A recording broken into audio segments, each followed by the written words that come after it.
lose yourself in a good book. The Bord Gáis Energy Book Club.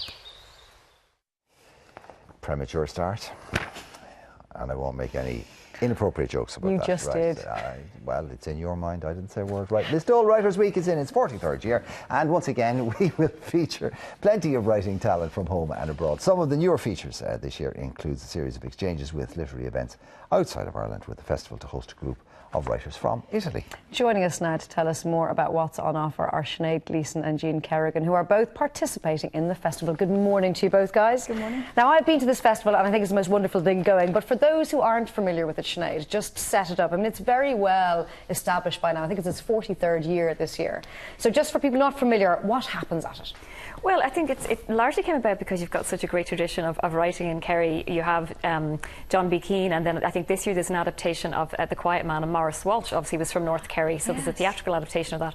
But like all great festivals, the roster of people that you attract to it is what happens. And I think this week we've got the Dublin Writers' Festival going on, and logistically it's easy for people to get to Dublin in a lot of ways, but to ask people to go to, you know, the bowels of Kerry, it's not easy to get to. But it's travel like, they do, and willingly so. They absolutely do. Like bands go to Dingle for other voices, writers go to Listowel to talk about their work, and it's a really international. There's a lot of very big names on the Give us a few of the names. Well, I know Colin McCann is there. Colin McCann is there, and Colm Tobin is there as well. Audrey Niffenegger, who wrote The Time Traveller's Wife, is going to be there. Rebecca Miller, who's aka Mrs. Daniel Day-Lewis, has got a novel out. Thomas Kennelly. In May. Thomas Kennelly, obviously, I mean, a man who's one of the most ridiculously productive people in writing, who's got a novel or a book of non-fiction out every year. Here's a good question for you now. Is it Keneally or is it Kennelly? Because I know in Kerry it would be Kennelly.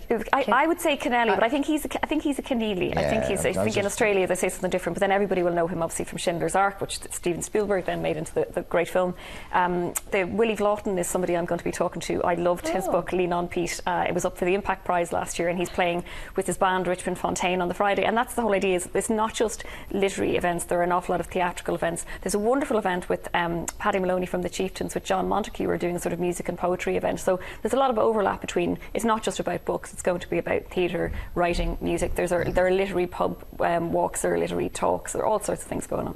Wonderful. Yeah, Mr. Kerrigan, you know, I think it's fair to say you're a lovely man, but you'd have a slightly jaundiced view. Like, when you go to an event like this, do you bring that with you? Do you suspend it, or do you become a fan again? Well, I'm looking forward to this, but the last time I was at it was sometime in the 80s. I haven't been to the Listowel Festival since the 1980s, and I was thinking about it last night, except I have no memory whatever.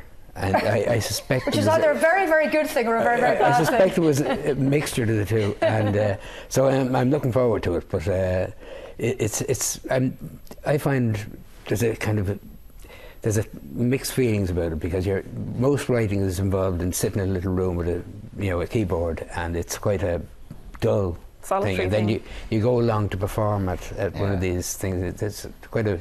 But there is also the possibility of meeting people who you admire. I mean, do you turn into a fanboy? Well, I remember one of the few memories I have of the last time was Maeve Binchy was there, and I had never met Maeve, but I had spoken to her on the phone. So I went from one pub to another. I've been told Maeve was up there, so I went there, she's gone, and I went from there to the next pub, and I spent the evening. Stopped in the pubs. Did you eventually find Mayl? I didn't. No, you didn't. And I never met her. Well, it's something to do with why you don't remember. That's what it is. She was probably a couple of drinks ahead of you. I think that was it. Did you never meet Maeve? Never. We talked on the phone. She wrote to me, and but no one it's a regret. No one met Maeve and didn't fall under her spell. Yeah, it's just extraordinary. Yeah, well, I never met her, but I fell under her spell. That's interesting. So you had a literary crush on Maeve? No, I think she was much underestimated as a writer, because she wrote in a particular genre, and because she was so popular, there had to be something wrong with her. Yeah. But I just found she was, as a journalist, which is way back on a long time, she was brilliant. Also, in terms of, people tend to forget as well too, as the woman's editor of the Irish Times, the people, the writers she fostered, the talent she spotted. I think there's a book in but not just women. How many career she started. I remember writers telling me that she bought them typewriters, that she would buy paper for them. I mean, and did it all under the radar. Nobody knew any of this. I mean, she was a huge supporter. She was also somebody, if you ever needed to get a bookish quote from somebody, you could call her, and she would always have time. She would never say no. Back to the festival. Well, indeed. Yeah. I'm just thinking. I mean, do you have are there personal things or specific things that you're looking forward to? Well, I think one of the great things to mention about the festival as well is that it was one of the first festivals to champion the idea of the workshop, and there's a lot of great workshops with very high profile people. I think Owen McNamee is doing the crime writing one. Wow. There's all different levels of writing, so if you're only a beginner or you're somebody who's a bit further down the road with your writing, there's lots of very high profile people I was giving about to say, if sort you're of courses. somebody who wants to become a writer, this is a fabulous place to be. Yeah, because not only can you go and immerse yourself in workshops, you can go and actually meet writers. And I think there's something about, and again with the Dublin Writers Festival going on this week, it's the idea of going to sort of talk to a writer afterwards who is happy to engage with you, to get a book signed, to sort of get somebody to give you a word of encouragement. You get real access. You get to really chat to people. You do, and because the place Listowel is such a wonderful town and it's so contained, you bump into people all the time. The hub of the place is the Listowel Arms, and everybody's just sort of there hanging out. I came back from an event last year and walked in to see Colin McCann sitting Colin Tobin sitting, you know, in a rocking chair equivalent with loads of schoolgirls on the floor listening to him read a story, and it was just a wonderful moment. And there's that sort of, you know, very democratic thing. Nobody's being diva-esque. Everyone's just sort of wandering around. So it's May 29th to Saturday, June the 2nd. A wonderful, wonderful event. I'm sure it will do incredibly well in its 43rd year and will continue to do well. Sinead and Jean, thank you both so much. Haven't you got a book, Jude? Leave him alone. Leave the poor man skates alone. on. I'm looking forward to it. It's well overdue. On that note, and he'll kill me for that later on, our book club choice for May is the great Fragola Brothers, The Twisted by Joe Prendergast, who's all of about 11 years of age. I hate him, he's so smart.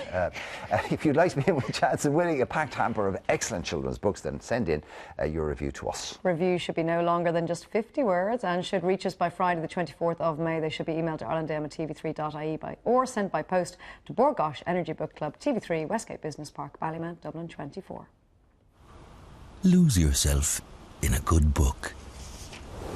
The Bord Gáis Energy Book Club.